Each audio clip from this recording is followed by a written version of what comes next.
作りましょう作りましょうさてさて何ができるかな Okay, we're making pork cutlets. So you set up 5 stations: meat station, flour station, egg station, the panko station, and then a resting area, all in a nice tight line here to make breading really easy. And it's the same breading process for making tempura or anything else like that. It goes flour, but if you're making tempura, then go into a batter instead of the egg, and then into the panko. So use your hand and you put a piece of meat in the flour and you just turn it back and forth to coat it evenly, and then you use your right hand still, put it in the egg, and shake off some of the excess, and then still using the right hand put it in the panko breadcrumbs to flip it to coat it. And the reason you're using your right hand for all of this stuff is you don't want to get any excess, you don't want to get any flour or anything on the meat in case you decide not to cook all of the meat today. So use your left hand, keep that clean just for the meat, and then the right hand use for everything else. And if you run out of flour, which I've seasoned with some salt and pepper, then you can just add more to the plate afterwards, or if you run out of egg or breadcrumbs, you can add more afterwards, because you can always add more, but you can't take it away and reuse it after you've put uncooked meat on there, because that's unsanitary. Alright, so we have some pieces here, all nice and coated, and I am doing a donburi dish for my family tonight. So we have onions and sauce there, and a lot of it because it's a big old family.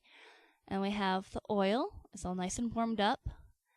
And you want to use enough oil to coat the bottom of the pan and then up about a 1/4 inch along the side. And you're going to gently place the pieces in the oil, because if you just throw them in, it's going to splash up oil on you, and that's going to be painful, and that won't be fun at all. Alright, so gently place them in.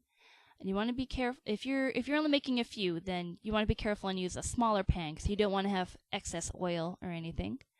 Alright, so then after you see the edges start to brown a bit, then you turn them over. See how nice and pretty that is? With a pair of tongs. If you don't have tongs, then you can use a fork. That works too. There's nothing wrong with using a fork. And here they are all done. So we're going to pick them up with the tongs again and then put them in the drip station, which I have as a wire rack over a pan. If you don't have a wire rack, you can just put some paper towels on a plate. That works too. It's no problem. And for the oil, you can't just dump it down the sink because it'll clog it up once it cools. So what we do in my house is we put it in a jar, and then we let it cool down, and then when the jar is full, we dispose of it properly. So, make sure to look up for what is the proper oil disposal in your area. And you go ahead and you turn off the stove. Onions are all nice and done too. We have over here a bowl of rice with some of the onions already on it. So that's all nice and set for us.